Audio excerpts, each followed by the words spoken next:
So one day, guy's got his carpenter crew and he's working in the house, and they've been working really hard, and they got to that point where they're finished and they got to clean up. So I said, let's take 15, let's go take a break, and then we'll go come back in here and clean up. Well, the lead guy on the crew came out and said, I'll go smoke a cigarette, and stepped outside and couldn't find his cigarettes.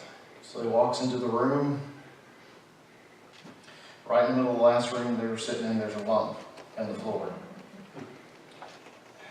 I'm not taking up the carpet at 4 o'clock in the afternoon to get my pack of cigarettes. So he grabs his mouth, just like that.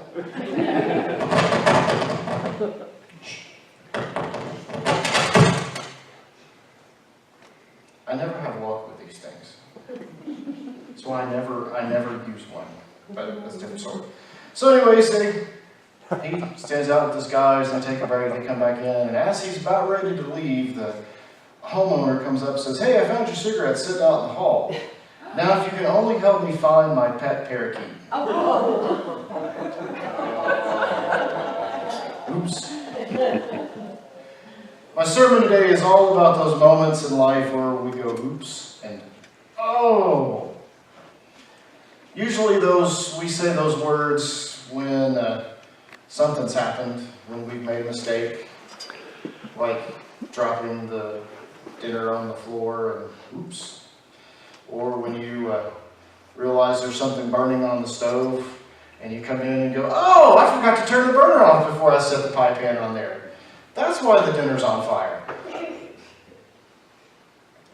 Sometimes in life we realize and we know we make a mistake. Sometimes we don't. And usually it's the mistakes that we don't see that we make that usually bite us in the backside. Take, for example, the night of September 1st, 1666, when the royal baker who was cooking for the king let a spark get out of the fire, out of the kitchen, and he didn't put it out. Spark coming out of a fireplace wasn't that big a deal, except this one was. Because it led to the greatest fire in the history of London and wound up burning 13,000 homes and leveled 80% of the city. I think that's an oops and an oh. There's a mistake that was really good intention when America went with prohibition. The intent behind it was really good, except we didn't see all of the negative consequences of organized crime and all of the other stuff that came into being.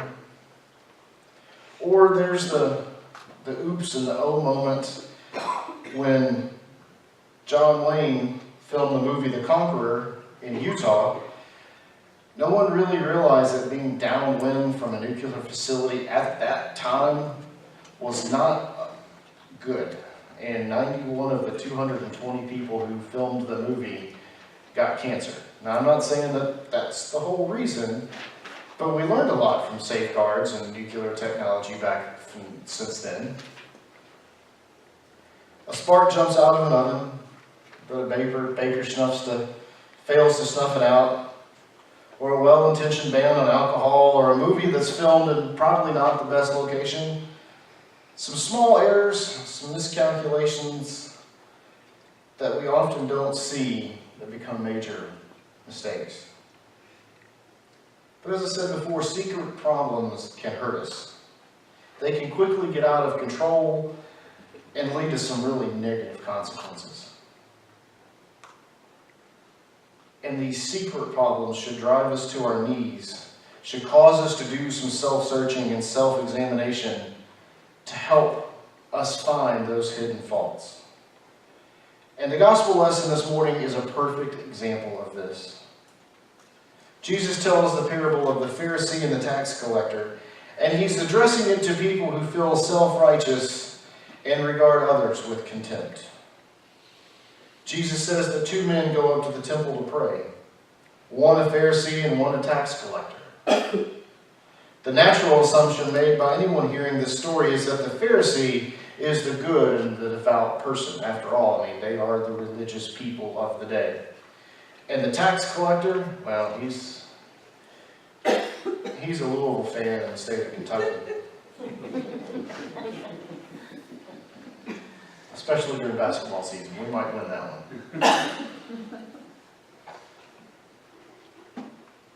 Now, and sure enough, as Jesus tells the story, the Pharisee steps away from the crowd in order to maintain his purity before God, and he launches his list of all religious accomplishments. God, I want to thank you that I'm not like those people. The thieves and the rogues and the bad people. I'm better than they are, God, because I fast twice a week. I give 1/10 of all my income. The main income, not all the side income that I make on the side, preaching and all the other stuff. I do everything right, God, so I'm really good.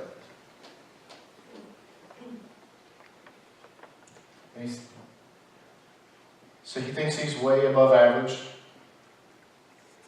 Tax collector bows his head, and he beats his breast and says, God, be merciful to me, I'm a sinner. He's different. He feels ashamed. So ashamed that he cannot even raise his hands and look up to heaven. Which, in that time, standing with your hands like this, looking up to heaven, was the traditional mode of prayer. He doesn't make any excuses. He doesn't make any boasts. He just simply asks for God's mercy. Now, there's no reason to assume that this tax collector is particularly a spectacular sinner. If he were a thief or a rogue or an adulterer, Jesus would have said so. It's more likely that he's confessing a set of secret, hidden faults that have become a collection of oversights, errors, and miscalculations that only he and God know about. So the above-average Pharisee boasts, while the sin-sick tax collector says, God, I'm sorry. They both make a connection with God. Right? Oops. Wrong. This is where Jesus always does what he does. He always flips everything up on its head. And in a surprising twist, Jesus concludes the parable by saying, I tell you, this tax collector went down to his home justified rather than the other. For all who exalt themselves will be humbled, but all who humble themselves will be exalted.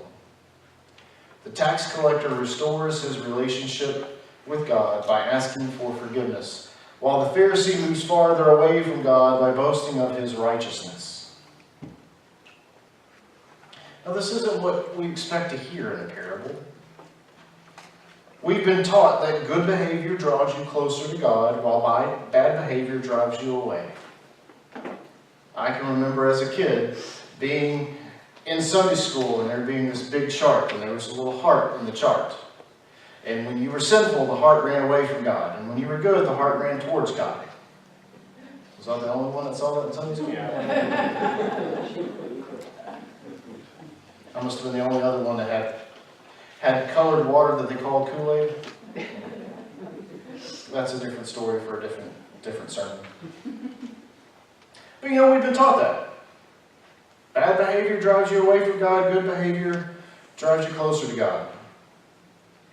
But Jesus is kind of putting a twist on things by insisting that unless we are aware of our secret faults, and unless we are humble enough to know that we need forgiveness, we're not getting it. We've got it wrong. We have to discover our minor mistakes so that they don't control us and destroy us. It's always better to say, I'm sorry, than to boast that I'm better than you. I know with that statement, I've gone to meddling. But think of the historical mistakes that seemed so small at first, but then caused enormous problems. We could go on forever with history students. I wish Miss Cat was here, because Miss Cat could talk volumes on this.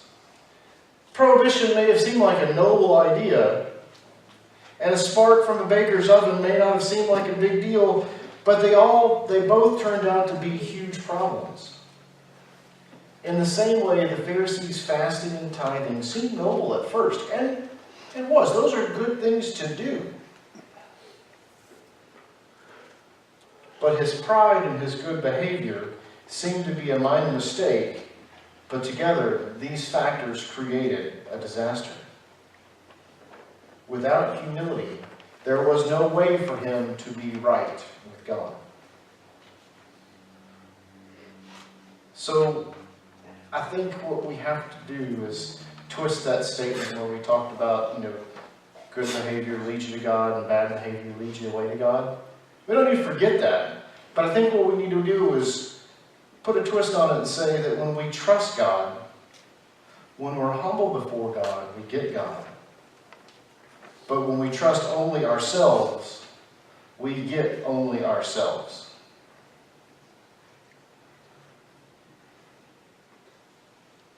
But there's mistakes that we make every day that influence how we are before God. And we make these mistakes every day, and sometimes we don't know it. So this morning we need to do a little bit of examination in ourselves and confess our hidden faults to say to God that I'm sorry. I'm not getting it.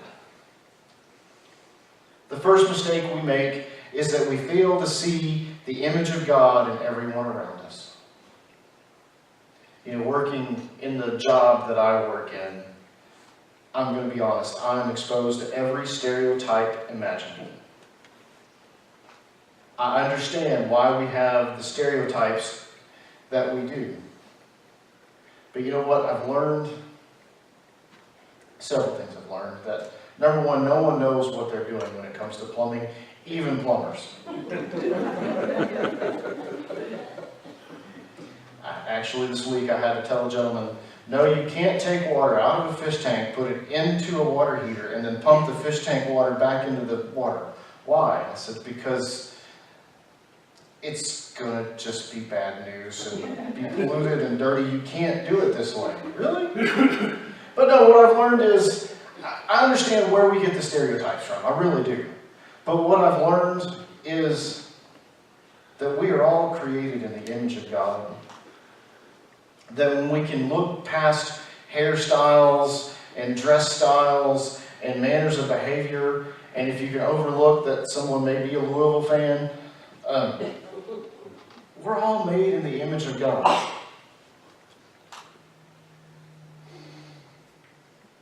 Now we're exposed to some of these differences, and it makes us take a step back. Because we are human. And there's a reason why we have the stereotypes that we do.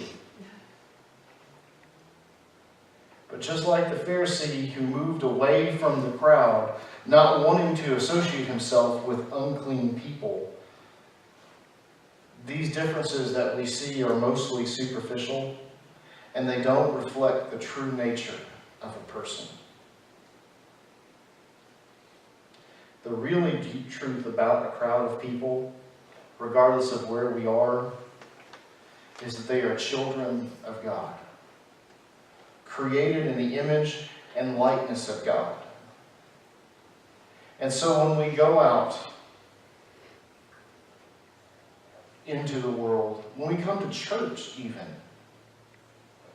that's what we need to be looking at. That each and every person that we see is created in the image of God. Another mistake we make is that we tend to judge others more harshly than we judge ourselves.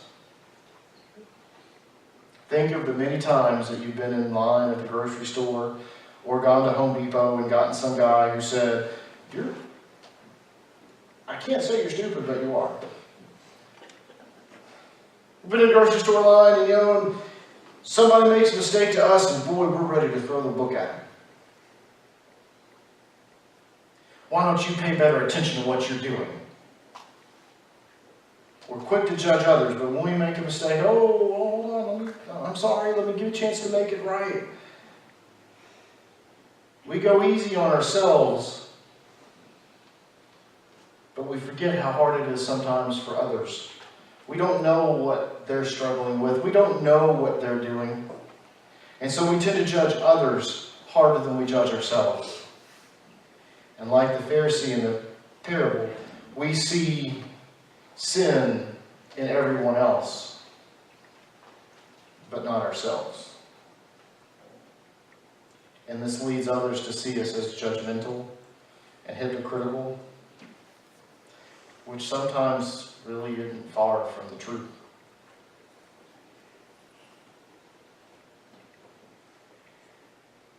The final mistake, and I could talk hours on this, but the final mistake is probably the hardest one that we make, is that we're not honest with God and we're not honest with ourselves about our need for forgiveness. And so we become like the Pharisee. We need a little bit of a tax collector in us who saw himself clearly and confessed his sinfulness, saying, God, be merciful to me, I'm a sinner. All of this brings about the question, how do we get to a place where we see the image of God in others, we show mercy instead of judgment, and we recognize our own need for forgiveness?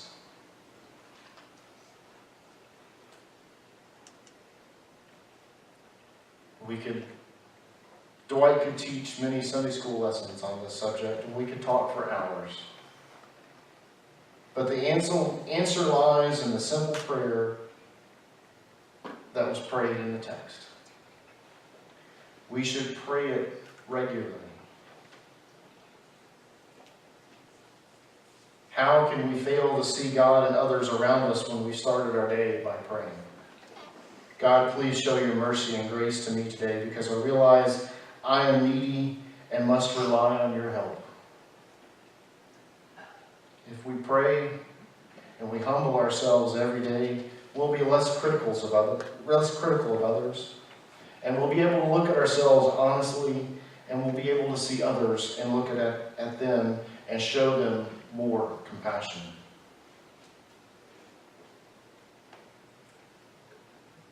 And let's face it, this is a prayer that each of us can say, because each of us has an ongoing relationship with God, with at least one of the 7 deadly sins. Each of us needs to be forgiven, whether we acknowledge it or not, just as the Pharisee needed to be cleansed of his sin and pride when he said, God, I thank you that I'm not like other people. We must be honest with ourselves and honest with God.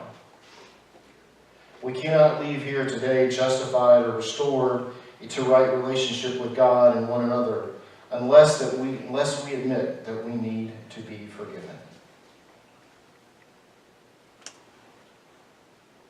And the opportunity is here for us this morning and each and every day, just as it came to the Pharisee and the tax collector in the temple. And the opportunity to see our mistakes and confess our hidden faults and ask for forgiveness is as simple as a small prayer. Let us pray. God, forgive us, for we are sinners. Help us to depend more on your grace today than we did yesterday. Help us to trust in you, and help us to see the world as you see us. Amen.